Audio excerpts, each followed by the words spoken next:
सतमौला कवियों की चौपाल का आज परम सौभाग्य है जब ये एपिसोड 1.5-2 महीने बाद आपके पास पहुंचेगा, क्योंकि ऑलरेडी पाइपलाइन में हमारे एपिसोड काफ़ी पड़े रहते हैं, तो वो अगस्त मास आ जाएगा। मैं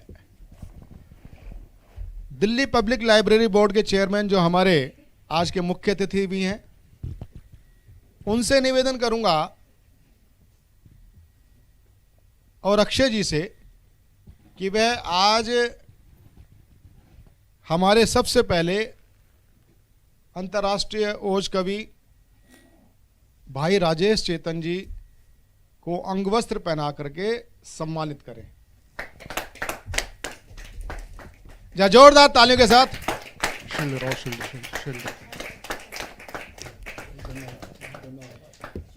पंकज पांडे जी आ जाएं और सुरेंद्र नंदा जी भेंट करें उनको सतमौला की का एक पैक।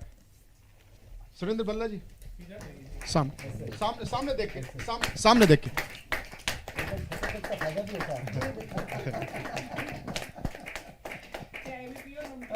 लाओ शील्ड दो, शील्ड लाओ।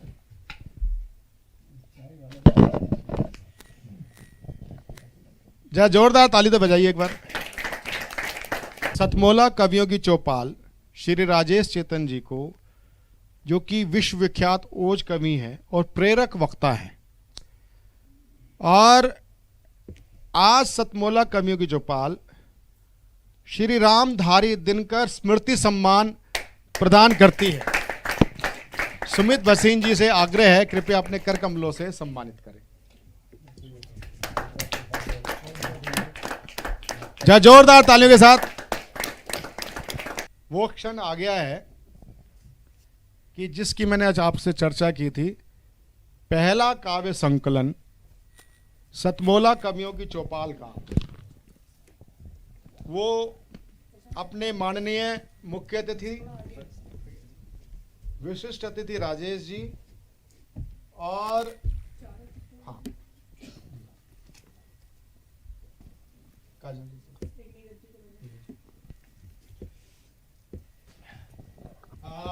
इस पुस्तक के संपादक हैं हमारे कार्यक्रम के सहायक निर्माता श्री प्रशांत अवस्थी प्रखर, और साथ में सहयोग मेरा भी है।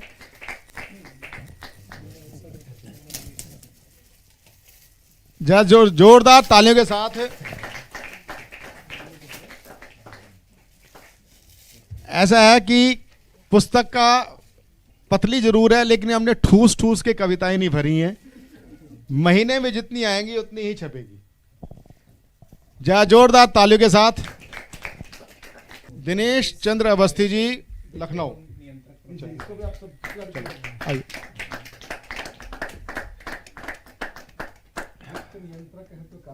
मंजू बंसल जी नोएडा से, मंजू बंसल जी नोएडा से, और शुभ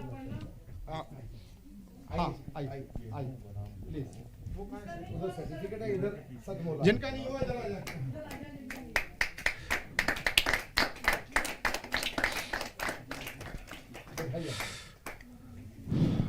स्वाति पूजा नोएडा।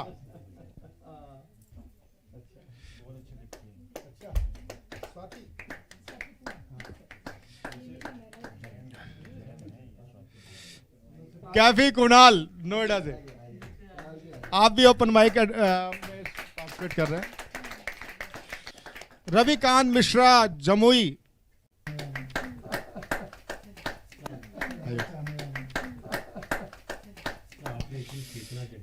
आप प्रीति कच्छल जी हमारी मानद निदेशक हैं, व्हाइट वाला देना।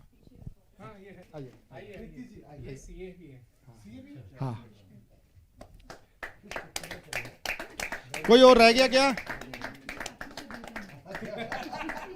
चलिए, हमारे सहायक निर्माता पंकज जी अभी करा रहे।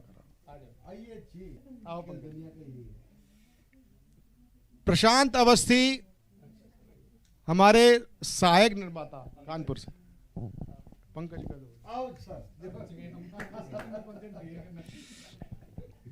हाँ, सुषमा कुमारी साया, जोरदार ताली के साथ।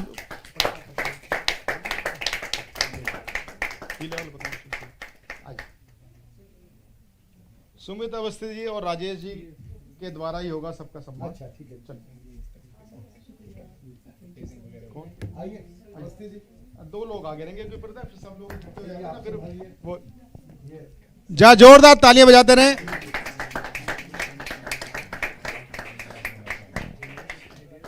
उधर देखना इस कैमरे में। आरती वर्मा जी सुप्रसिद्ध कवित्री हैं और आपके वही हैं, आपके अपार्टमेंट के पास में। ये मेरे पड़ोस में नया हाँ। साल उधर ये कोमल पंत भी वही हैं। बाप रे बाप। साथियों, कविता जब आप सुनते हैं तो अक्षत धूप हवन है कविता, और ध्यान साधना भजन है कविता। ब्रह्मा जी ने लिखे हैं जितने, उतने जन्म मरण है कविता। यानी आप देखिए, ये कविता आपके अंदर ऊर्जा का संचार करती है। एक कविता होती है जिस कविता को पढ़ करके, सुन करके लोग अपनी मातृभूमि के लिए अपना सर्वस्व बलिदान करने के लिए तैयार हो जाते हैं। एक कविता होती है कि जब लोग प्रेम के भाव से घिर करके समर्पित हो जाना चाहते हैं, और ऐसे में उन कलमकारों का मान तब और बढ़ जाता है जब लोग पलक पावड़े बिछा करके इंतज़ार करते हैं कि आज उनके रोल मॉडल, उनके कविता सुनने का अवसर आया। ऐसे ही तमाम युवाओं के इस देश की एक ऐसी आवाज़ जिसने न सिर्फ हिंदी साहित्य के जगत में भारत के अंदर बल्कि भारत के बाहर भी कविता का एक नया पर्याय प्रस्तुत किया, और मधुर स्वभाव के साथ में भी आप ओज में तेजस्विता के साथ कविता का पाठ कर सकते हैं। कैसे व्यक्तित्व को आज मुझे यहाँ पर बुलाने का अवसर मिला है। मैं बुलाना चाहता हूँ विश्वविख्यात ओज के कवि आदरणीय बड़े भाई श्री राजेश चेतन जी को आप सबकी जोरदार तालियों से। सबसे पहले तो सर आपका बहुत बहुत स्वागत है आज के इस कार्यक्रम में, सतमूला कवियों की चौपाल में। Mic sir. बहुत बहुत धन्यवाद आपका। सर, जैसा कि कई अवसरों पर मैं स्वयं आपसे प्रेरणा लेता हूँ और इस तरीके से तमाम दर्शक भी आपसे प्रेरणा लेने का काम करते हैं। जितना मधुर स्वरूप के साथ में आप लोगों से मिलते हैं, हंसते मुस्कुराते हुए, सभी छोटी छोटी चीज़ों में आप वह विषय खोज लेते हैं, और उसके साथ में ओज, और वो भी इस तरह से कि लोग दीवाने हो जाएं। कविता के क्षेत्र में 100 वर्षों की यात्रा कवि सम्मेलन की हो गई है। डिजिटल दुनिया में जो प्रयोग प्रवीण आर्य जी ने किया है, मेरे विचार से किसी ने भी नहीं किया है, क्योंकि ये जो नवांकुर है, जी जी, हमारे जो बड़े बड़े कवि हैं ना, वो उनमें खुद में तो बहुत फायर होती है, पर वो किसी के लिए एम्पलीफायर नहीं बनते। क्या बात कही है आपने। उनमें तो फायर होती है, पर वो एम्पलीफायर बनना आसान नहीं है दोस्तों। सही एक बात समझ लीजिए, जीवन में 2 तरह के लोग होते हैं। एक वो होते हैं जो सुबह घर से सीढ़ी लेके निकलते हैं, और जो मिलता है चढ़ ऊपर, मैं तेरे साथ खड़ा हूं, सीढ़ी मैंने पकड़ रखी, तू घबरा मत, चढ़ जा। एक वे होते हैं जो घर से सांप लेके निकलते हैं, जो सीढ़ी पे चढ़ रहा होता है उसके पीछे सांप लगा देते हैं। ये चढ़ेगा कैसे, मैं देखूंगा इसको। समझिए, मैं जब ये बता रहा हूं तो आपके वो चेहरे सामने आगे होंगे, कौन आपके लिए सांप है, कौन आपके लिए सीढ़ी है। क्या बात कही है। तो प्रवीण आर्य कवियों के लिए सांप नहीं है, प्रवीण आर्य कवियों के लिए सीढ़ी है। बहुत सुंदर। ये मैं कहना।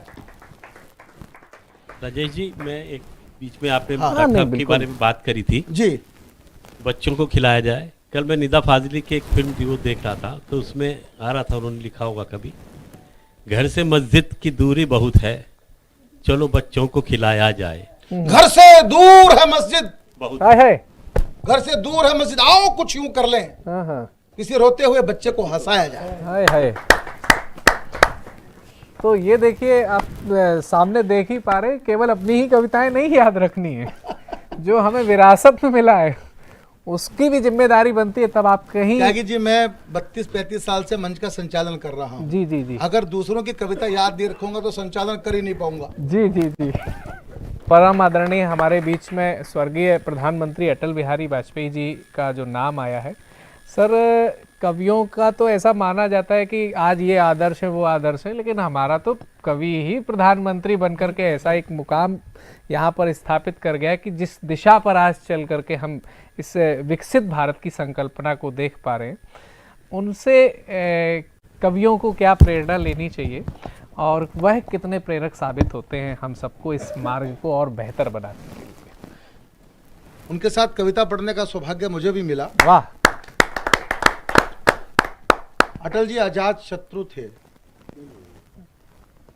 भरी दोपहरी में अंधियारा, आहा। सूरज परछाई से हारा, अंतर तम का नेहे निचोड़े। जब 2 सीटें आई थी तब लिखा था अटल जी ने, भरी दोपहरी में अंधियारा, सूरज परछाई से हारा, अंतर तम का नेहे निचोड़े, बुझी हुई बातें सुलगाएं, आओ फिर से दिया जाए। क्या इन दोहों के बाद में आपने बड़े छोटे छोटे छोटे शब्दों से वो यात्राएं की जो यात्राएं आपके जीवन में एक नया मार्ग प्रशस्त करेंगी। दोहे में आपने कृष्ण और राम की बात सुनी, हम उनकी पूजा आराधन और अर्चन करते हैं, लेकिन जब स्वाति की बूंद की प्राप्ति होती है तो आप देखिए कि कितनी प्रसन्नता होती है प्राप्तकर्ता को। उसकी कीमत वही समझ सकता है, इन दोहों की कीमत वही समझ सकता है जो दोहों के मरहम समझता है। वैसे ही हमारे समाज में बहुत अच्छे लोग हैं, लेकिन अगर हमने उन लोगों का जो समाज के लिए घातक हो रहे हैं विरोध नहीं किया, सिर्फ ये सोच करके कि ये हमारे हैं, इनसे हमारा ऐसा नाता है, उनसे हमारा वैसा नाता है। हिंदुत्व एक विचारधारा, ऐसी विचारधारा है जो सर्वे भवन्तु सुखिना वाला अनुपम पाठ पढ़ाता भारत। शाम को पूजा करते हैं विश्व का कल्याण हो, प्राणियों में सद्भावना हो। इसके बाद भी विगत दिनों आपने देखा कि आपने अपने त्योहार पर, लोगों की दुश्मनियां होती हैं, लोग अपने तरीके से करते हैं, लेकिन आप ये भी तो देखिए कि आप अपने त्योहार के दिन भी इस तरीके के कुकृत्य कर रहे हैं। और बात ये नहीं कि उन्होंने किया है, बात ये है कि समझदार लोग उसका खुलकर विरोध भी नहीं कर रहे हैं। ऐसे में हिंदुत्व क्या है, ये स्वाति पूजा जी हमें बताने आ रही हैं। आइए उनका जोरदार तालियों से हम स्वागत करते हैं। धन्यवाद। सबसे पहले माँ शारदे के चरणों में नमन और सतमोला मंच को मैं आभार व्यक्त करती हूँ जिन्होंने मुझे आज यहाँ पर आमंत्रण दिया जी। और जैसा कि मैं थोड़ा समसामयिक विषयों पर, वैसे तो मैं हरी विषय पर लिखती हूँ और आज समसामयिक विषय पर मैं आपको सुनाना चाहूँगी। जैसा आपने बताया कि चाहे बकरा ईद हो और चाहे होली हो जी, हमें ही मारा गया है, तो उसी पर मैं आपको सुनाती हूँ। सुनिएगा, शायद ये आप लोगों के मन की भी भावनाएं हैं। भावनाएं क्या, क्रोध। अब बकरा ईद पर बकरे नहीं हिंदू कटेंगे, अब बकरा ईद पर बकरे नहीं हिंदू कटेंगे। त्योहार उनके हों या हमारे, हम ही मरेंगे। त्योहार उनके हों या हमारे, हम ही मरेंगे। हम निभाएं भाईचारा और वो पीठ पर वार करेंगे। देश सेक्युलर सिर्फ हमारे लिए, कहते ना हमारा देश सेक्युलर है, लेकिन वो सिर्फ हिंदुओं के लिए। देश सेक्युलर सिर्फ हमारे लिए, वो तो गजवाए हिंद करेंगे। और बनाओ दोस्त उन्हें, नहीं नहीं, मेरे वाला ऐसा नहीं है। और बनाओ दो सुने, आस्तीन के सांप सिर्फ डसेंगे। सही या गलत वो सब एक हैं, सही या गलत वो सब एक हैं, और हम जात पात में ही फंसे रहेंगे। वो हमें मारकर भी सुरक्षित नहीं, कहते हम अल्पसंख्यक हैं, हम सुरक्षित नहीं हैं। वो हमें मारकर भी सुरक्षित नहीं, और हमें ही अत्याचारी कहेंगे।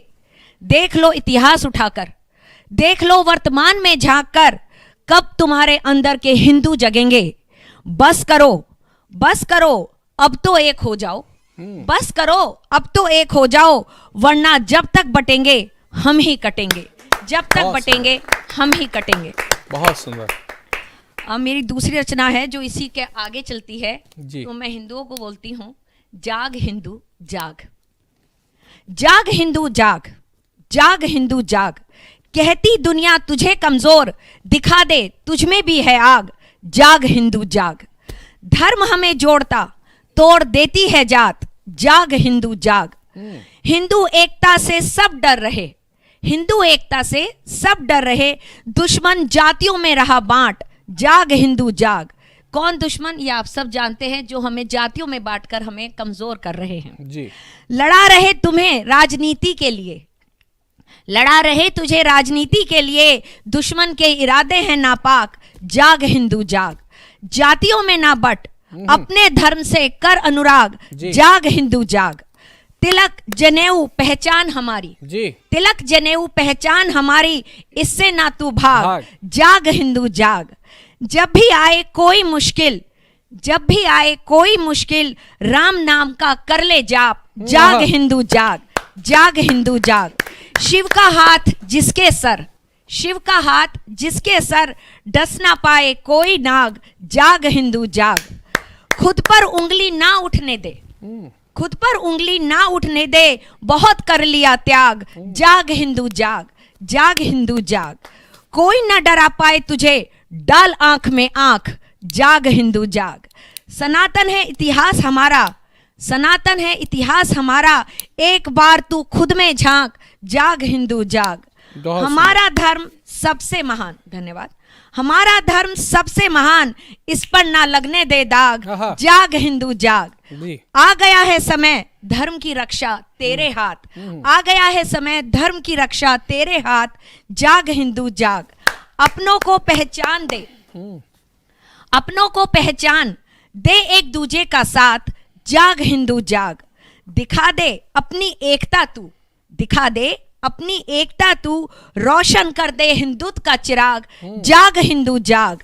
गर तू एक हो जाएगा, गर तू एक हो जाएगा, पूरा होगा हिंदू राष्ट्र का ख्वाब, जाग हिंदू जाग, जाग हिंदू जाग। धन्यवाद। विषय की गंभीरता को समझना पड़ेगा, हमें जगना पड़ेगा। आप कहोगे हम तो जग रहे हैं, तभी तो देख रहे हैं, लेकिन आप कितने जग रहे हैं? आपने इतना ही तो पढ़ा है, अहिंसा परमो धर्मा। जागे होते तो ये भी जानते ना, धर्म हिंसा तथैवचा सठे साठ्यम समाचरेत। कमी उसकी नहीं है जो आकर के आप पर आपका शोषण कर रहा है, कमी आपकी है कि आप शोषण करवा रहे हैं। आप जागरूक रहिए कि अहिंसा परमो धर्म और धर्म हिंसा तथैवचा। और जिस दिन आप इस पर आ जाएंगे तो सामने वाला फिर नहीं हिम्मत कर पाएगा। हम दूसरे को दोष तब दें जब हम में दोष ना हो। आप सरकार बनाइए, आप पार्टियां बनाइए, आप सब कुछ करिए, लेकिन आप इसका भी तो ध्यान रखिए कि मानव मात्र के कल्याण करने वाली सनातन संस्कृति की वजह से अगर इस देश में सभी मिलजुल कर रह पा रहे हैं तो वो संस्कृति बची रहनी चाहिए। सभी का सम्मान है, सभी का साथ है, सब कुछ है, लेकिन आप भी तो देखिए।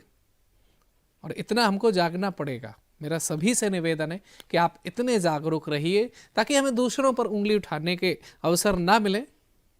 हम पहले अपनी कमियां सुधारें। जिन कवयित्री को आज मैं आमंत्रित करने जा रहा हूं, आप अंग्रेजी की शिक्षिका हैं और हिंदी में कविताएं करती हैं। तो अगर आपको मैं विरोधाभासी कवयित्री कहूं तो यह अनुचित नहीं होगा। हालांकि मैं ये टिप्पणी कर नहीं रहा हूँ, ये टिप्पणी अपने आप आ रही है। तो गुरुग्राम से हमारे बीच में बहुत आदर के साथ मैं उनका नाम लेना चाहूँगा, पधारी हुई सुषमा कुमारी साया जी को मैं काव्य पाठ के लिए सादर आमंत्रित करता हूँ। सुषमा कुमारी साया जी। शुक्रिया। सबसे पहले मैं सतबोला कवियों की चौपाल में आने के लिए मैं अपने मुर्शिद का धन्यवाद करती हूँ। मैं सभी मैनेजमेंट का धन्यवाद करती हूँ कि मुझे ये दिन, ये मुझे लम्हे नसीब हुए। एक गज़ल तरन्नुम में और एक तहत में। सर ने जो बोला, स्वागत है। Thank you. इंग्लिश लेक्चरर हूँ मैं, वो मेरा प्रोफेशन है, लेकिन ये गज़ल हिंदी में करना, उर्दू में करना, ये मेरा पैशन है। बहुत बढ़िया सुषमा जी। शुक्रिया। ये तरी मुशायरे का एक मिसरा है, मेरा जज्बे मोहब्बत कम ना होगा। ये सूफ़ी शायर संत दर्शन सिंह जी महाराज जी की लिखी हुई गज़ल का एक मिसरा है, सुनिएगा। दीदारे शौक है वो कम न होगा, दीदारे शौक है वो कम न होगा, दीदारे शौक है वो कम न होगा, सिवा तेरे कोई हमदम। हाय क्या बात है, बहुत बढ़िया। सिवा तेरे कोई हमदम न होगा, दीदारे शौक है वो कम न होगा। और मेरे मुर्शिद की नज़र, बरसता नूर है तेरी रहमतों का, बरसता नूर है तेरी रहमतों का, बरसता नूर है तेरी रहमतों का, कि दूजा कोई भी जम न होगा, सिवा तेरे कोई हमदम न होगा। बहुत सुंदर। और शेर सुनिएगा। शुक्रिया सर। तेरी नज़रें करम हो जाए जिस पर, तेरी नज़रें करम हो जाए जिस पर, तेरी नज़रें करम हो जाए जिस पर, उसे कोई कभी मातम। हाय क्या बात है। तेरी नजरें करम हो जाएं जिस पर, उसे कभी कोई मातम न होगा। क्या बात है, तेरी नजरें करम हो जाएं जिस पर, उसे कोई कभी मातम न होगा। महकता दिल का गुलशन है तुम्ही से, महकता दिल का गुलशन है तुम्ही से, महकता दिल का गुलशन है तुम्ही से। और सुनिएगा, जहाँ में दूसरा चंदन। हाय क्या बात है। जहाँ में दूसरा कोई चंदन न होगा, दूसरा चंदन न होगा, सिवा तेरे कोई हमदम न होगा। जहाँ भर में है जलवा बस तुम्हारा, जहाँ भर में है जलवा बस तुम्हारा, जहाँ भर में है जलवा बस तुम्हारा, तुम्हारे नाम सा परचम न होगा। क्या बात है, क्या बात है। तुम्हारे नाम सा परचम न होगा। तुम्हारे नाम बहुत सा सुंदर। परचम न होगा, सिवा तेरे कोई हमदम न होगा। और गज़ल का मक्ता सुनिएगा। जी स्वागत है। शुक्रिया। हमारी छाई है साया पे हरदम, हमारी छाई है साया पे हरदम, हमारी छाई है साया पे हरदम, मेरा जज़्बे मोहब्बत कम कम न न होगा। होगा। वाह, बहुत मेरा सुंदर, बहुत सुंदर। जज़्बे मोहब्बत कम न होगा। सिवा तेरे कोई हमदम न होगा। दीदारे शौक है वो कम न होगा। बहुत बहुत शुक्रिया। और एक गज़ल है जो तहत में लेती हूँ मैं, और मुझे उम्मीद है पूरी कि आप लोगों को बहुत अच्छी लगेगी। और एक भी मिसरा अगर किसी की समझ में आ जाए, आप लेके जाना है यहाँ से प्लीज़। इसमें से एक ना एक शेर मेरा, एक ना एक मेरा शेर ज़रूर लेके जाना। सुनिएगा। आरज़ूगर हो मोहब्बत, आरज़ूगर हो मोहब्बत तो जताना चाहिए। क्या बात है। आरज़ूगर हो मोहब्बत तो जताना चाहिए। चाहिए। इश्क का नगमा कोई अक्सर सुनाना क्या बात है, चाहिए। क्या बात है, क्या बात है। इश्क बहुत का बढ़िया। नगमा कोई अक्सर सुनाना सुनाना चाहिए, चाहिए। सुनाना चाहिए। आपको गुस्सा अगर, आपको गुस्सा अगर आए किसी भी बात पर, आपको गुस्सा अगर आए किसी भी बात Yes, पर, आपको गुस्सा अगर आए किसी भी बात का, खामोशी की बाह में कुछ देर जाना चाहिए। क्या बात है, क्या बात है। शुक्रिया। खामोशी की बाह में कुछ देर जाना चाहिए, जाना चाहिए। राह के हर खार को, राह के हर खार को, खार मतलब कांटे, राह के हर खार को कैसे हटाया है आपने। राह के हर खार को तुमने हटाया है अगर, मंजिलें सबकी हो आसान ये बताना चाहिए, ये बताना चाहिए। और खूबसूरत गज़ल जो मुझे ये खूबसूरत शेर जो मुझे बहुत पसंद है कि आदतें हो भूलने की तो दवा यही करो। भूलने की तो आदतें हो भूलने की तो दवा यही करो। अपने खास अपने एक सगे को ये बताना हाय हाय चाहिए। हाय। खास अपने एक सगे को ये बताना चाहिए, बताना चाहिए। और सुनिएगा, बहुत ही मेरा बहुत नाजुक शेर आज के दौर का। रूठ जाए गर कोई अपना कभी तुमसे यहाँ, रूठ जाए गर कोई अपना कभी तुमसे यहाँ, वक्त रहते ही उसे जाकर मनाना चाहिए। हाय हाय हाय, क्या बात है, क्या बात है, वक्त क्या बात रहते है, क्या ही बात है। उसे जाकर मनाना चाहिए। कितने रिश्ते टूट जाते हैं आजकल, जाके मनाते नहीं जी, है ना? जी। पहले वो आए फिर मैं जाऊं, या मैं जाऊं तो वो आए। जाकर मनाना चाहिए। और सुनिएगा, हम कहते हैं ना टाइम नहीं है, वक्त नहीं है, वक्त नहीं है, वक्त नहीं है। सुनिएगा, खत्म हुए ना खत्म होंगे, खत्म हुए ना खत्म होंगे काम जो बिखरे पड़े, खत्म हुए ना खत्म होंगे काम जो बिखरे पड़े। बेवजह ही दोस्तों को चाय पर बुलाना हाय हाय चाहिए। हाय हाय, क्या बात है, क्या बात है, क्या बेवजह बात ही दोस्तों को चाय पर बुलाना चाहिए। और फिर से एक नाजुक सा शेर मेरा सुनिएगा, दिल के बहुत करीब। जी, बहुत स्वागत है। ख्वाहिशें हो कामयाबी की हर एक मोड़ पर, ख्वाहिशें हो कामयाबी की हर एक मोड़ पर, संग बुजुर्गों के हाय जरा हाय सा हाय। वक्त बिताना क्या चाहिए। बात है, क्या बात है, क्या बात है, क्या बात है। ख्वाहिशें हो कामयाबी की हर एक मोड़ पर, संग बुजुर्गों के जरा सा वक्त बिताना चाहिए।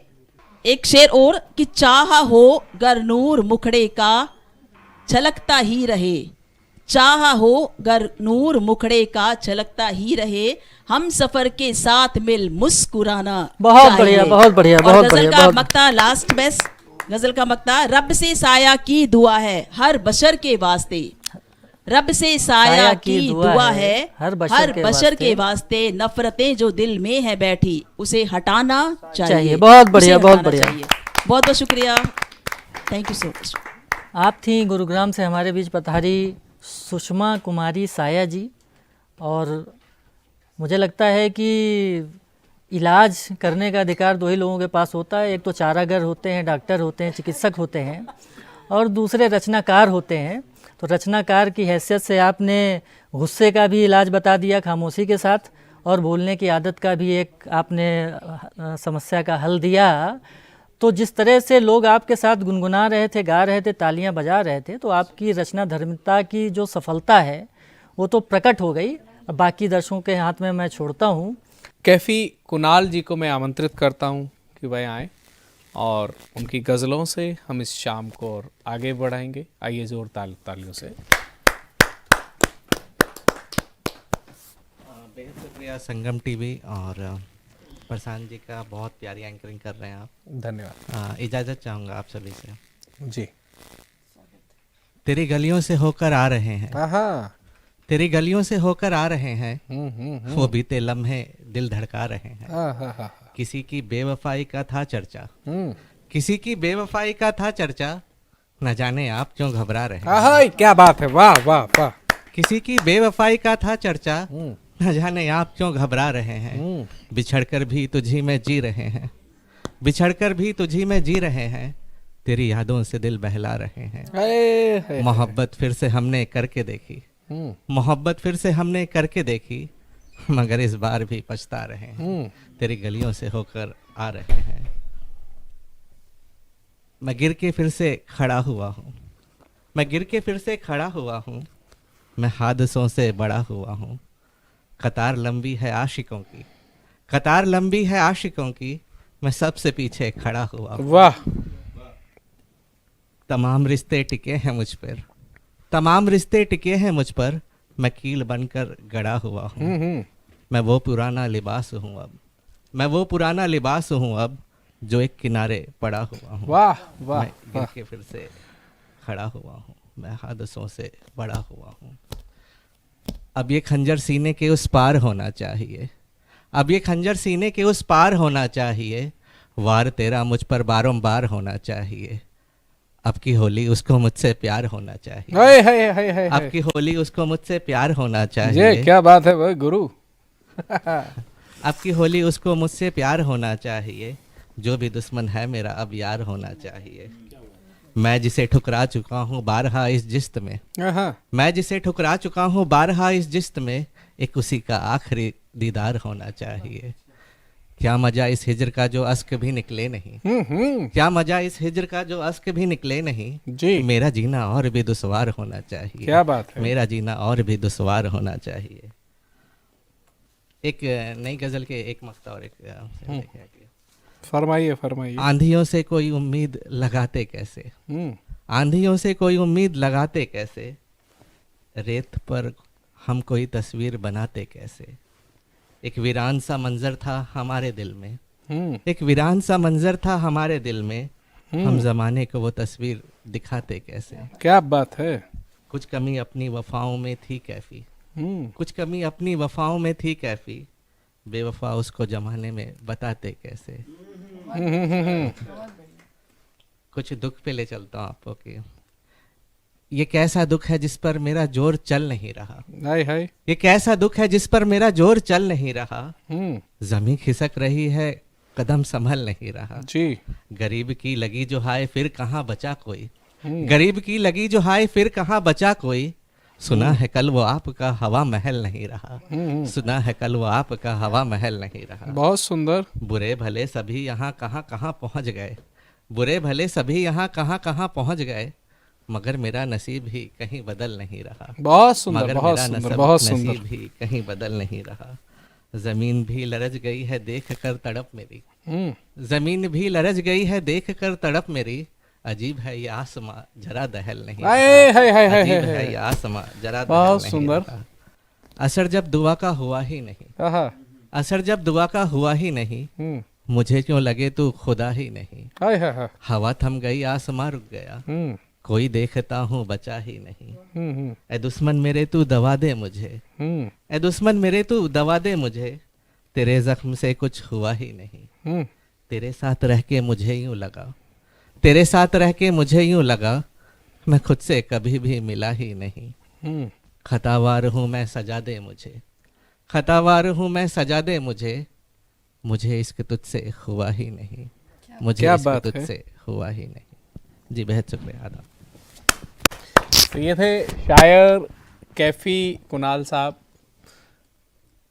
बड़े ही शांत लहजे में और एक मंद मुस्कान के साथ में आप तक कई गंभीर मुद्दे उठाए और इश्क की भी बात की। लेकिन इश्क और श्रृंगार ना हो तो कैसे हो सकता है।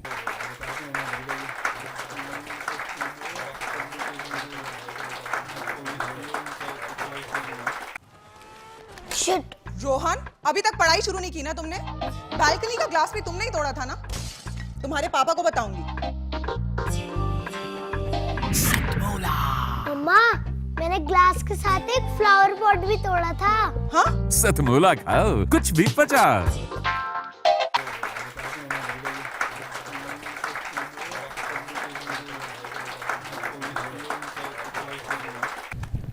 तो दर्शकों, ब्रेक के बाद फिर से आप लोगों के सामने आपका वो पसंदीदा शो लेकर हम फिर से उपस्थित हैं, जिसका नाम होता है सतमोला कवियों की चौपाल।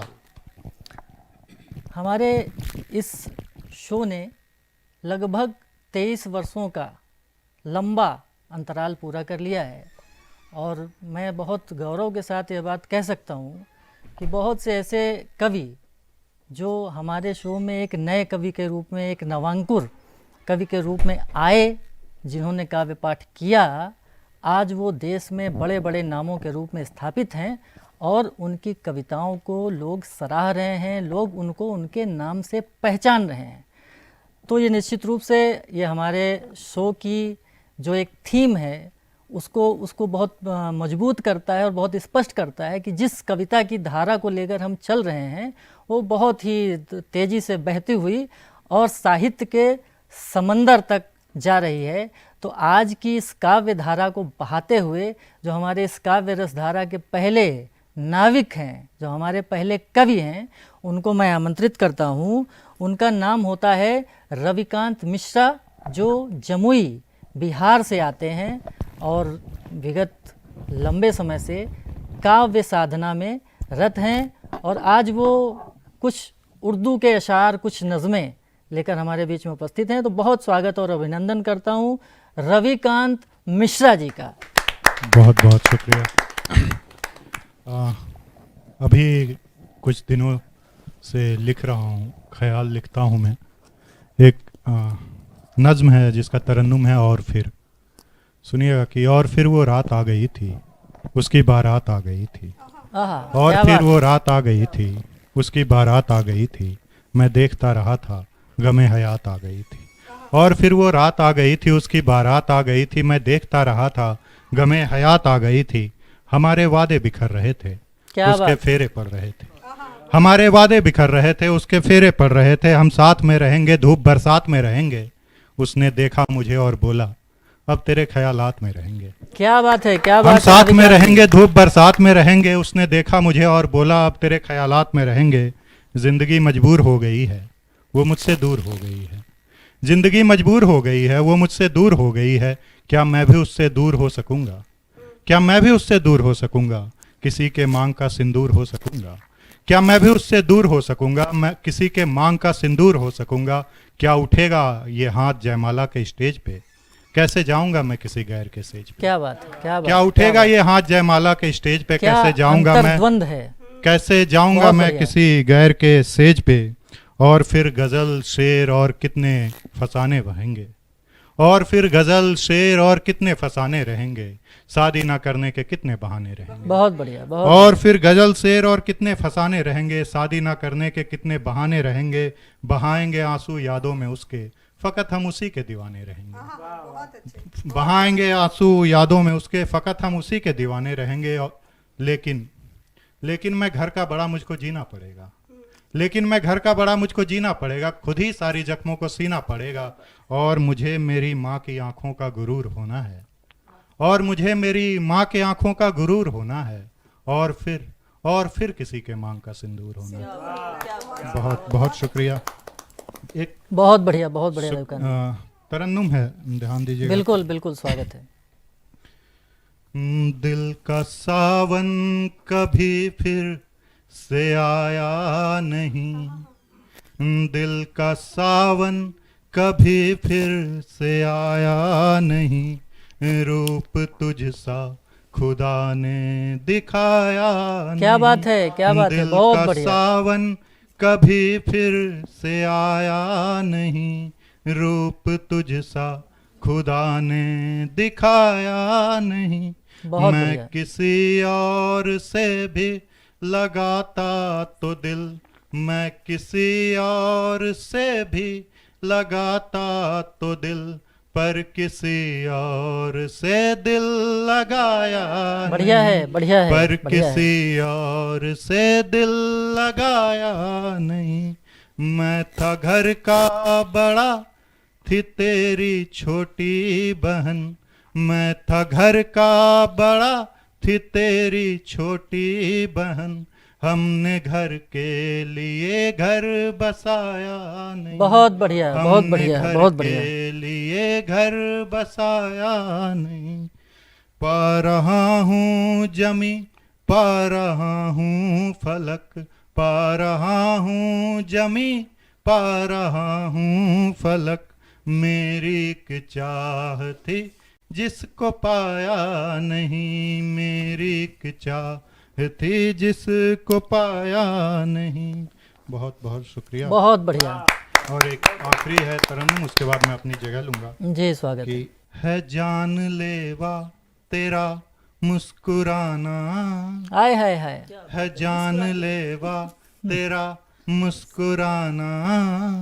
ये अदाएं बनाए दीवाना, बढ़िया है, बढ़िया है। जानलेवा तेरा मुस्कुराना।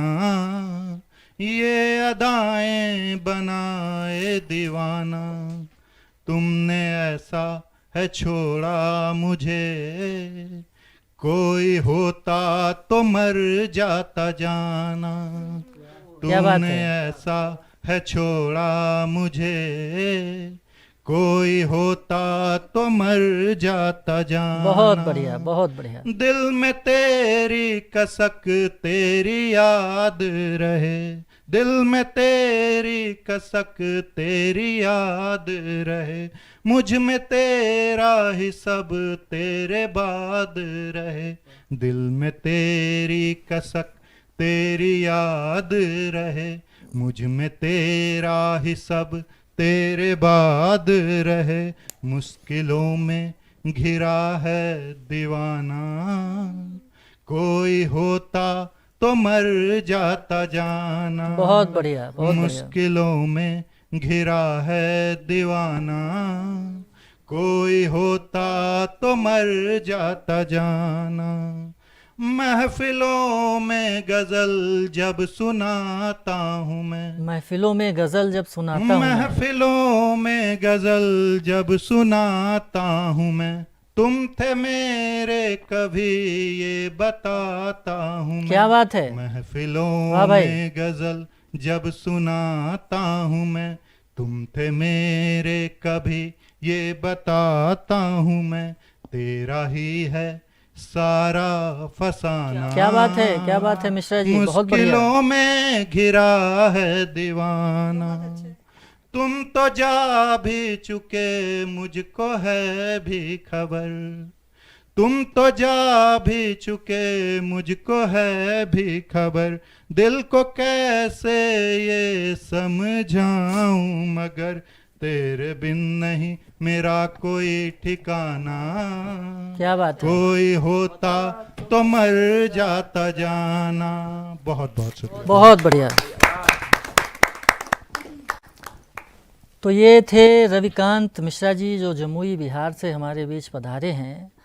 और अगर कोई युवा कवि, और रविकांत मिश्रा जैसा युवा कवि, ये कहे कि मुझे मेरी माँ की आँखों का गुरूर होना पड़ेगा, और अगर वो ये कहे कि हमने घर के लिए घर बसाया नहीं, तो ये बताता है कि आज की युवा पीढ़ी सही दिशा में है।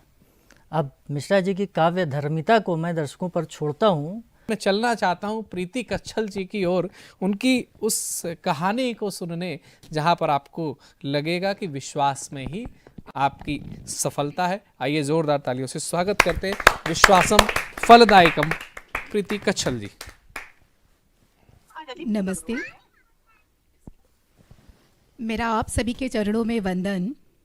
जी, मैं प्रीति कच्छल, स्वागत। प्रोफेशन से सीए हूँ, लेकिन अपनी आत्मा को भी मेरे को भोजन देना होता है, और वो भोजन कविता के थ्रू और कहानियों के थ्रू होता है। जी, सतपाला कवियों की चौपाल ने मेरे को कविताएं बोलने के लिए एक मंच दिया, और कविताओं के साथ साथ कहानियों की भी शुरुआत करा दी। यह मेरी दूसरी कहानी है। पहली कहानी का मैंने शीर्षक रखा था, एक राजा था एक रानी थी, दोनों अमर हो गए और शुरू हो गई कहानी। तो उसी श्रृंखला में दूसरा विषय है विश्वासम फलदायकम। ये उन्हीं राजा और रानी का ही अगला कड़ी है, विश्वासम फलदायकम। और ये जो कहानी है और जो पहली भी कहानी थी वो सच्ची घटना पर ही आधारित है। तो आइए चलते हैं, कहते हैं, सुनते हैं कहानी। ये कहानी और ये बात उस जमाने की है जब दशक था 1970 और 80। किसी के भी घर में यदि बिटिया का जन्म होता था तो वो बिटिया इससे पहले कि घुटनों के बल ही चलना शुरू करे, उसके घरों में, मोहल्ले में, गलियों में चर्चा होती थी, अरे अब तो इसके विवाह के लिए सोचना पड़ेगा। शादी की बातें होती थी, क्योंकि तब थोड़ा रूढ़िवादी समाज था। लेकिन उस जमाने में अपने उत्तर प्रदेश में एक जिला है मुरादाबाद, तो मुरादाबाद में एक ऐसे पिता थे जिनका नाम था मुरलीधर। उन्होंने कभी अपनी बेटियों को पराया धन नहीं समझा। वो ये कहते थे गली मोहल्ले वालों से कि मेरी जो बेटी है वो मेरी सबसे बड़ी पूंजी है। और पता है आपको, जो मुरलीधर उनके पिता थे वो एक बहुत बड़े व्यावसायिक व्यक्ति थे और उनकी एक बहुत बड़ी पहचान थी उनकी दूरदृष्टिता। वो एक सामाजिक व्यक्ति तो थे ही, प्रतिष्ठित व्यक्ति तो थे ही, देशभक्त तो थे ही, लेकिन उनका सबसे बड़ी सुविधा जो पूरे गली मोहल्ले को होती थी, वो किसी भी बच्चे को देख के, परख के उसके भविष्य के लिए कहते थे इसके लिए मार्ग सुगम है, इसे इस दिशा में जाना चाहिए, चाहे वो डॉक्टरी का मार्ग है, चाहे सीए का मार्ग है, चाहे वो पुलिस का मार्ग है। तो मुरलीधर पिताजी के अपने 5 बच्चे, केशव, मुस्कान, निराली, पायल और कार्तिक, तो उन्होंने वही बात, अपने 5 बच्चों का जीवन खड़ा करना है, तो उन्होंने अपने 5 बच्चों को देखा, परखा, उनके गुणों को विश्लेषण किया और उन्होंने उन 5 बच्चों के हिसाब से 5 को ही अपने जीवन की राह चुनने के लिए सुझाव दिया। तो 4 बच्चे तो उस राह में चल पड़े, लेकिन उनका 5वां बच्चा जो कि पायल, वो थोड़ा अलग था। पायल बच्ची, पायल उनकी बिटिया। पायल क्या सोचती थी, अरे ये तो मेरा जीवन है, इस जीवन का अधिकार मुझे है, अपने जीवन का सपना मेरे हाथों में है। भले ही मेरे पिताजी है, मेरे पिताजी मेरे जीवन को कैसे तय कर सकते हैं कि मुझे ये बनना है। और उसके पिताजी पायल को जब भी देखते थे समय समय पर कहते थे, बेटा तुम्हें बड़े होकर देश की सेवा करनी है, पुलिस में आना है और मैं तुम्हें इस राज्य का डीजीपी बनते हुए देखना चाहता हूं, तुम्हें डीजीपी बनना है। लेकिन जो पायल थी वो मुस्कुराती थी, कुछ आंसर नहीं देती थी। पिता ने बहुत कोशिश करी, उसे समझाया, तरह तरह के एग्जाम्पल्स दिए, उदाहरण दिए, लेकिन पायल तो टस से मस नहीं होती थी। और फिर क्या हुआ, एक दिन अचानक समय बदला, कुछ साल बीते। पायल के पिता मुरलीधर बरामदे में बैठे हुए थे, संध्या काल था, सूरज ढल रहा था। तो पायल धीरे धीरे अपने पिता के पास पहुंची, थोड़ी थोड़ी मुस्का भी रही थी। तो पिता को लगा कि अरे पायल मेरे से कुछ कहना चाहती है। तो पायल ने कहा कि पिताजी आप मेरे से कहा करते थे ना कि हम चाहे कुछ भी बन जाए लेकिन हमें अपनी जड़ों से अलग नहीं होना। हमारे देश की संस्कृति क्या है, सभ्यता क्या है, साहित्य क्या है, संगीत क्या है, हमें उससे जुड़ के रहना है। तो पिताजी देखो, आपने एक बार कहा था ना कि हमें गीता कभी कभी पढ़नी चाहिए, कोई भी पन्ना खोल लो, जो भी गीता का श्लोक हो बस उसका अर्थ समझो और उसे अपने दिल में बसा लो। तो एक दिन बस मैं ऐसे ही गीता जी मैंने खोली, श्रीमद् भगवद गीता। तो गीता जी का चैप्टर 18 खोला और उसमें जो श्लोक है 73 वो मेरी आंखों के सामने आया। उसका अर्थ है कि देखो, यदि आप कुछ करना चाह रहे हो लेकिन आपके बड़े आपको कुछ सुझाव दे रहे हैं जो कि आपके अपने हैं, तो आप उसको सुनो, उसे समझो। तो पिताजी जो आप कहना चाहते हैं मैं वह करूंगी।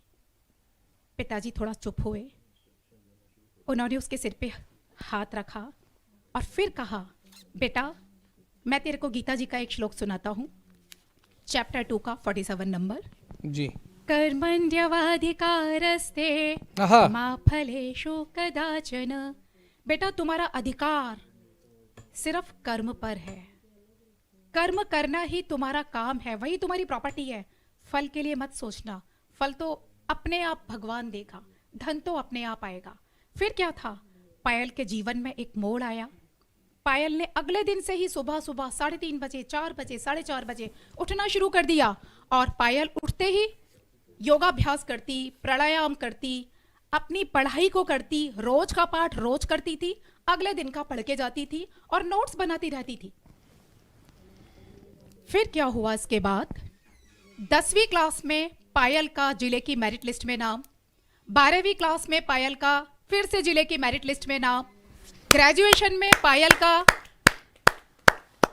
टॉपर अपनी स्ट्रीम में, जो भी उसने कॉमर्स, साइंस या आर्ट्स साइड ली थी। इसके बाद पायल को लगा, पापा ने कहा था कि मैं जो है डीजीपी बनूं, तो चलो पुलिस के लिए तैयारी करते हैं। उसने यूपीएससी की परीक्षा दी और बन गई आईपीएस अधिकारी। फिर पायल ने कहा, घर में तो उत्सव चल रहा था, उस उत्सव के बीच में पायल ने कहा कि पिताजी ये तो सिर्फ शुरुआत है, अभी ये मंजिल नहीं है मेरी। और बस इसी पल से उसके संघर्षों की शुरुआत हो गई।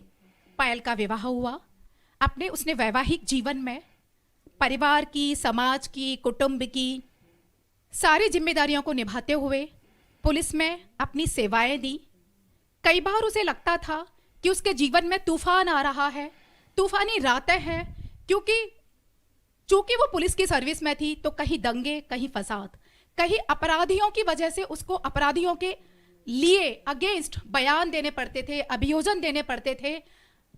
और इसके अलावा कई बार उसको लगता था कि क्या मेरे को हार मान लेनी चाहिए, तो उसे लगता था नहीं, यह गलत है, यही तो जीवन है, यही तो पुलिस की सेवा है। फिर उसको याद आता था कि उसके पिताजी कहते थे, विश्वास की नींव पे जो आगे बढ़ता है लक्ष्य 100% मिलता है। विश्वास, विश्वास, विश्वास, अपने पर विश्वास, ईश्वर पर विश्वास, कर्म पर विश्वास, बस इसी विश्वास से आगे बढ़ते रहे, सफलता आपके कदम चूम लेगी। समय और आगे बढ़ा, धीरे धीरे चूंकि आईपीएस अधिकारी को डीजीपी बनने तक के सफर में कई वर्षों की साधना करनी पड़ती है। पहले उसे सुपरिटेंडेंट ऑफ पुलिस बनना पड़ता है, सुपरिटेंडेंट ऑफ पुलिस के भी पहले उसे एएसपी बनना होता है, एएसपी, एसपी, इसके बाद और भी पदोन्नतियां होती हैं, अंत में जाके वो डीजीपी बनता है। इसके पहले additional director general police of India. तो उसको ये लगता था कि मैं कैसे करूंगी। सारे टाइम उसके दिमाग में रहता था कि पिताजी एक मेरे को गीत गा के सुनाया करते थे संघ का। वो गीत की लाइनें है, लक्ष्य तक पहुंचे बिना पथ में पथिक वे श्याम कैसा, लक्ष्य तक पहुंचे बिना। इसके आगे की लाइन है, मार्ग है अति दुर्गम, लक्ष्य भी हम जानते हैं, किंतु पथ के कंटकों को हम सुमन ही मानते हैं। और फिर वो पल आ गया जिस पल में सूचनाएं प्रसारित हो रही थी सभी टीवी चैनलों के द्वारा कि जो हमारी आईपीएस ऑफिसर, आईपीएस अधिकारी आज की डेट में जो एडिशनल पुलिस जनरल है, आज वो पुलिस महानिदेशक बन चुकी हैं। और सारे विभाग उसमें जो था, मिठाइयां बंटनी शुरू हुई, एक समारोह हुआ। लेकिन पायल के दिल में कहीं ना कहीं एक अजीब सा प्रश्न था। वो पूरी रात सो नहीं पाई और अगले दिन सुबह होते ही वो अपने पिता के पास गई। उसने अपने पिताजी से कहा, पिताजी एक बात बताइए, आपने ये कैसे कह दिया कि बेटा तुम्हें पुलिस की सेवा में आना है और डीजीपी बनना है? तो उसके पिता दो पल रुके। वह अपने एक पुराने से कमरे में गए जो कि बंद रहता था। वहां उन्होंने अपना एक लकड़ी का बॉक्स खोला, उसके अंदर से एक डायरी निकाली और वो डायरी पायल के हाथ में दी कि इसे पढ़ो। पायल ने डायरी खोलनी शुरू करी। एक पन्ना, दूसरा पन्ना, तीसरा पन्ना, चौथा पन्ना और 5वें पन्ने पर आकर पायल थोड़ा रुकी और उसके आंखों में आंसू आ गए। पायल ने कहा, क्या पिता ये सच है? तो पिता बोले, हाँ बेटा सच है। आपको पता है उस डायरी में क्या लिख रहा था? उस डायरी में ऐसा कुछ नहीं था कि मेरी बेटी को डीजीपी बनना है। उसके पिता बिल्कुल कठोर नहीं थे। उन्होंने अपनी बिटिया के ऊपर अपने सपने को थोपा नहीं था। उन्होंने सिर्फ एक बात लिखी थी कि आज मेरी बिटिया का जन्मदिन है और मैं सिर्फ अपनी बिटिया से ये चाहता हूं कि मेरी बिटिया में आत्मविश्वास हो। यदि उसके अंदर विश्वास रहा तो वो सिर्फ एक साधारण बच्ची नहीं रहेगी। मैं उसके लिए कोई पद नहीं लिखता, क्योंकि पद तो बहुत छोटा होता है। मैं सिर्फ उसके लिए एक विश्वास चाहता हूँ। फिर पायल को ऐसा लगा, पायल की आंखों से आंसू बहने लगे। पायल को फील हुआ कि मेरे पिताजी ने मेरे को ये डिग्री थोपी नहीं है, उन्होंने तो सिर्फ मेरी क्षमता देखी है, और इसी विश्वास की वजह से आज वह डीजीपी बन पाई है। तो यही है इस कहानी का सार, विश्वासम फलदायकम। और इस कहानी के अंत में मैं सिर्फ आपसे एक बात यही कहना चाहूंगी, आप भी और हम सब भी इस विश्वास के साथ आगे चलना शुरू करेंगे तो बड़े से बड़े पत्थर, पर्वतों को हम फोड़ सकते हैं। और कुछ इस तरीके की चंद लाइनें हैं। मनुष्य तू बड़ा महान है, भूल मत मनुष्य तू बड़ा महान है। तू जो चाहे पर्वत पहाड़ों को फोड़ दे, तू जो चाहे नदियों के रुख को भी मोड़ दे, तू जो चाहे माटी से अमृत निचोड़ दे, तू जो चाहे अंबर से धरती को जोड़ दे। अमर तेरे प्राण, अमर तेरे प्राण, तू है मनु की संतान, तेरी हो तेरी मुट्ठियों में बंद तूफान है रे। यही तो है विश्वासम फलदायकम। Thank you. देखिए आप, जिंदगी में विश्वासम फलदायकम, एक विश्वास जगह की नहीं, कहानी भी होनी चाहिए। और कहानी इतने उतार चढ़ाव नोट्स के साथ में रोचकता भरी, और जितनी रोचक वह कहानी उससे रोचक उसका संदेश, और उससे भी रोचक उसका प्रस्तुतिकरण। एक बार जोरदार ताली। साथ ही साथ विश्वासम फलदायकम, विश्वास ये भी रखिए कि कुछ भी ऐसा नहीं है जो स्थायी हो। अब आप कहोगे कि आपने नकारात्मक डाल दिया, नहीं, मैं बताना चाहता हूँ कि समस्याएं भी स्थायी नहीं है। विश्वासम फलदायकम, ये भी आपको विश्वास करना पड़ेगा कि अगर आप आज मुश्किल भरे दौर में हैं और नश्वर इस सृष्टि में सब कुछ है। अपनी इस काव्य यात्रा की जो हमारी अगली सारथी हैं, हमारी कवयित्री हैं, नारी हैं, होम मेकर हैं, उनको मैं आमंत्रित करता हूँ। उनका नाम होता है आरती वर्मा जी, जो दिल्ली से हमारे बीच पधारी हैं और अपने रचनाएं लेकर दर्शकों के समक्ष उपस्थित हैं। तो बहुत स्वागत और अभिनंदन करता हूँ आरती वर्मा जी का। जी बहुत बहुत स्वागत है। हर सफर में रही हूँ तुम्हारे बिना, हर सफर में रही हूँ तुम्हारे बिना, ख्वाब में भी जगी हूँ तुम्हारे बिना, हर सफर में रही हूँ तुम्हारे बिना, ख्वाब में भी जगी हूँ तुम्हारे बिना।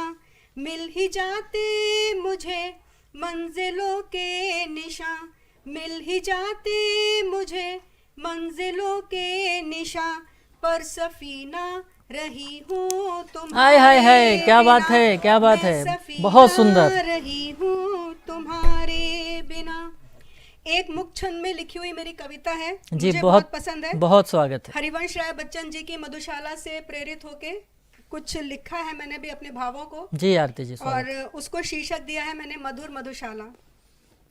दर्शकों की जानकारी के लिए बता दूं कि आप डॉक्टर हरिवंश राय बच्चन जी की मधुशाला से प्रेरित हैं और मधुशाला का मधुर वर्जन लेके आ रही हैं, तो बहुत स्वागत है आपका। धन्यवाद। किंचित अपने ही भावों की आज पिरोली है माला, हाय हाय हाय। किंचित अपने ही भावों की आज पिरोली है माला, पहन कर इसको आज गले में और हाथ में ले हाला, चलो चलो उस ओर जहाँ पर साज बजाती मधुशाला। क्या बात है, साज बजाती मधुशाला, बहुत बढ़िया नया प्रयोग है। ही भावों की आज पिरोली है माला, चार यार यूं बैठ साथ में बन बैठे हैं हम प्याला। बहुत सुंदर। ना हिंदू ना धर्म ईसाई, ना मुल्ला ना काजी है, राग द्वेष को दूर भगाती, हाथ बढ़ाती मधुशाला। बहुत बढ़िया। किंचित अपने ही भावों की आज पिरोली है माला, पैमाने से यूं टकराते दिल के सब पैमाने हैं, खोल के सब दरवाजे दिल के बैठे हम दीवाने हैं। बढ़िया है, बढ़िया है। अजनबियों को भी मिलवाती अजब गजब यह मधुशाला, इंसानों की बस्ती बसती है देखो मदिरालय में, प्रेम प्यार का भाव समेटे साकी हर पैमाने में, अंधियारे को खूब उजागर करती है यह मधुशाला। बहुत बढ़िया, बहुत बढ़िया। किंचित अपने ही भावों की आज पिरोली है माला, कौन पहन कर टोपी आया, किसने तिलक लगाया है, कौन पहन कर टोपी आया, किसने तिलक लगाया है, मोमिन किसको सजदा करता, गुरु को किसने पाया है। वाह वाह, बढ़िया है। जग में जो भी द्वंद फैलाते उन्हें मिलाती मधुशाला, किंचित अपने ही भावों की आज पिरोली है माला, बुझी बुझी सी आशाओं से थक कर ना तुम क्रंद करो, मंदिर मस्जिद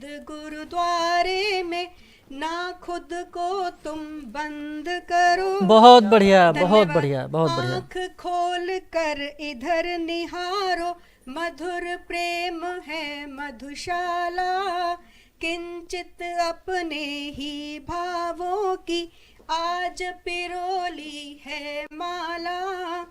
धन्यवाद। ये मैंने अपनी कविता जो लिखी थी अब एक गजल तरन्नुम में पेश करने की इजाज़त मांगती हूँ। स्वागत है। छोटी गजल है। मुझको जादू चलाना न आया कभी, मुझको जादू चलाना न आया कभी, दिल किसी का लुभाना न आया कभी, थी नमी चश्म में दिल भी था दर्द में, थी नमी चश्म में दिल भी था दर्द में, अश्क फिर भी बहाना न आया कभी, तिश्नगी इश्क में मेरी बढ़ती रही, तिश्नगी इश्क में मेरी बढ़ती रही। मैं अपने युवा दर्शकों की जानकारी के लिए बता दूं कि तिश्नगी का मतलब प्यास होता है। जी। तिश्नगी इश्क में मेरी बढ़ती रही, जाम फिर भी उठाना न आया कभी। क्या बात है। मुझको देखा तो कहने लगा आईना, मुझको देखा तो कहने लगा आईना, हुस्न तुझको दिखाना न आया। हाय हाय हाय, क्या बात है, क्या बात है। बात हमने कही तो खबर बन गई, बात हमने कही तो खबर बन गई। जी, बात हमने कही तो खबर बन गई, राज दिल को छुपाना न आया कभी, आस करती रही उनकी कुर्बत की मैं, आस करती रही उनकी कुर्बत की मैं, इश्क में ये जमाना न आया। क्या बात है, क्या बात है। इश्क में ये जमाना न आया कभी। बहुत बहुत धन्यवाद। तो ये थी दिल्ली से पधारी आरती वर्मा जी, आपने बहुत ही सुंदर गज़ल सुनाई। हर सफ़र में रही हूँ तुम्हारे बिना, ये पंक्तियाँ मैं ज़रूर मेंशन करूँगा। ये बहुत सुंदर पंक्तियाँ आपने कहीं। मधुर मधुशाला के बारे में मैं इतना ही कहना चाहूँगा कि पहले तो मेरा मन हुआ कि मुझे लगा कि शायद ये डॉक्टर हरिवंश राय बच्चन की मधुशाला का कोई प्रतिगीत होगा, प्रतिकाव्य होगा, प्रतिकविता होगी, लेकिन ऐसा नहीं है। आपकी कविता पूरी तरह से डॉक्टर हरिवंश राय बच्चन जी की मधुशाला से प्रेरित रही है। हाँ, भाव भी प्रेरित रहे हैं, शब्द संयोजन ज़रूर कुछ अलग रहा, लेकिन फिर भी आप बधाई के पात्र हैं। अब ये मैं दर्शकों के ऊपर छोड़ता हूँ कि वो इस काव्य धर्मिता को किस तरह से लेते हैं और किस तरह से आंकते हैं। हम सतमोला कवियों की चौपाल की ओर से आपका अभिनंदन करते हैं। हमारे बीच में अगली कवियत्री आपके बीच बच्चों के संस्कार की एक ऐसी शाला लेकर के आ रही हैं। मैं आमंत्रित करता हूं मंजू बंसल जी, नोएडा से पधारी हुई है। जोरदार ताली सुनकर स्वागत करते हैं। धन्यवाद। मैं मंजू बंसल आप सभी सम्मानीय जनों का हार्दिक अभिनंदन करती हूँ और आप सभी को सादर प्रणाम करती हूँ जी। मेरा ये प्रथम प्रयास है। अभी मैंने कुछ जो है 6 महीने 8 महीने से ही लिखना शुरू किया है। हाय और इसका सारा श्रेय मेरी छोटी बहन प्रीति कच्छल को जाता है। हाँ, देखिए छोटे भी अच्छा करते हैं। जो कि सतमोला कवियों की चौपाल की मानद निदेशक है। बहुत सुंदर। तो सर्वप्रथम इसने मुझको लिखने के लिए प्रेरित किया, प्रोत्साहित किया कि नहीं जीजी आप लिखो। तो मैंने लिखना शुरू किया। फिर आज मुझे यहाँ इस मंच तक लेकर ये आई। प्रीति, तुम्हारा सहृदय मेरा धन्यवाद है। हाँ, रोना नहीं बस। तो मेरी कविता का विषय जैसा भैया ने बताया कि बालक के सर्वांगीण विकास में परिवार की भूमिका, जिसका कि मैंने शीर्षक रखा है संस्कार से संसार। तो सर्वप्रथम हम नारी शक्ति मातृशक्ति को पहले नमन करते हैं और सुनिएगा कि बेटी बहन बहू माँ बनकर, कि बेटी बहन बहू माँ बनकर सुख दुख सबके अपनाती है। सारे फर्ज निभाकर अपनी खुशियां न्योछावर करती है जी। कि नारी जीवन दायिनी, नारी पालन हार है। जब जब विपदा आती बनती शक्ति का अवतार है। बहुत सुंदर। भूल ना करना अबला समझकर, भूल ना करना अबला समझकर, ये दहका एक अंगारा है।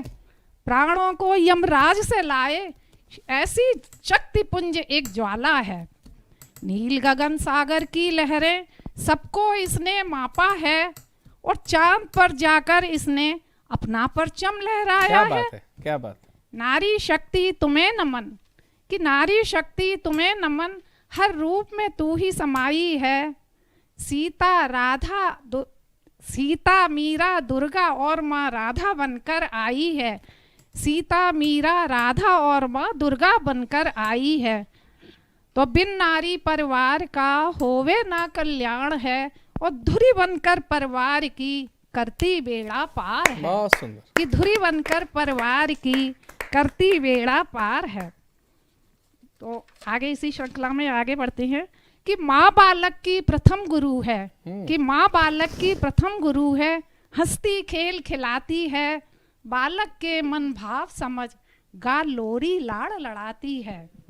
अमीय सुधारस पान करा, कि अमीय सुधारस पान करा, सुगठित बलशाली बनाती है। और बातें कर मातृभाषा में सर्वगुण संपन्न बनाती है। बहुत सुंदर।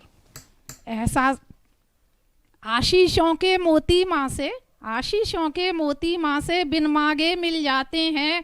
गोद में रखकर सर उसकी संसार का सुख पा जाते हैं। यह सुखद एहसास, यह सुखद एहसास बस महसूस किया जा सकता है। अल्फाजों में माँ किरदार बयां किया नहीं जा सकता है। कि अल्फाजों में माँ किरदार बयां किया नहीं जा सकता है। इसी श्रृंखला में आगे बढ़ते हैं कि कोई तो मानवता की राह बताने वाला हो, कि कोई तो मानवता की राह बताने वाला हो, कष्टों में भी धैर्य रखे ये समझाने वाला हो। कि बुजुर्ग हमारे घर के रक्षक, संस्कृति के हैं संरक्षक, ये ही सच्चे मित्र साथी और हमारे मार्गदर्शक।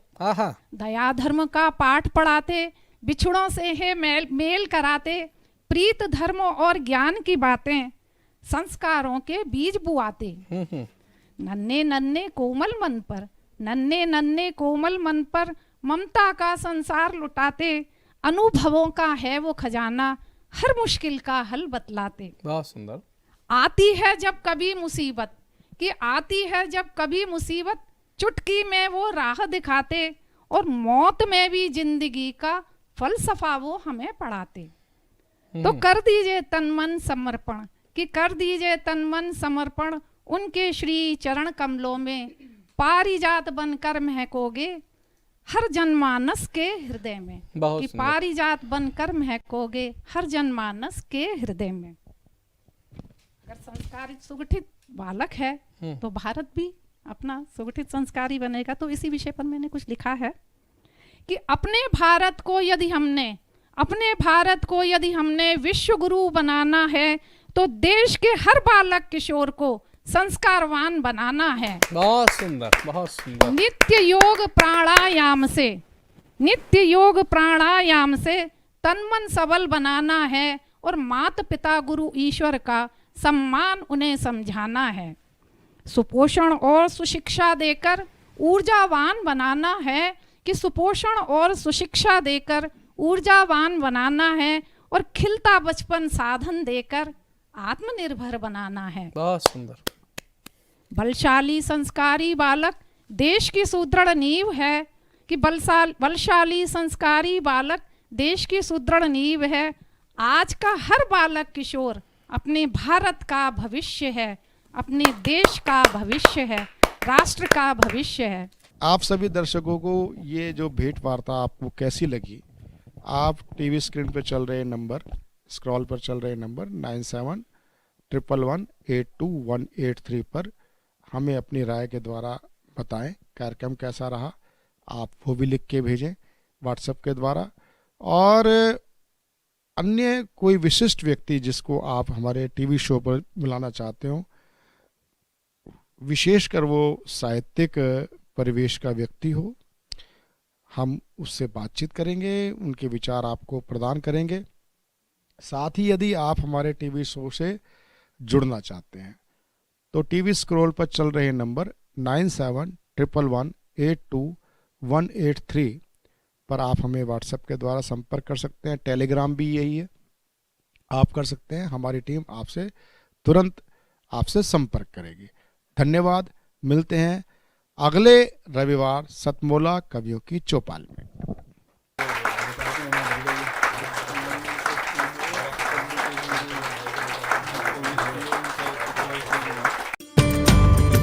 थोड़ी तो इज्जत कर ले उनकी। वो तेरा मामा लगता है? जज साहब मामा कह रहे हैं आपको। इन दोनों जॉली की बातों का क्या करें? ना समझ आए ना अजब हो, पर जब हो सतमोला का चटपटा स्वाद साथ तो हर बात पचेगी। मसालेदार केस, चटपटी बातें, एक ब्लॉकबस्टर कॉम्बिनेशन, बिल्कुल हमारी फिल्म जॉली LLB 3 की तरह। सतमोला के साथ सेलिब्रेट करो jolly LLB 3 in theatres from 19 September.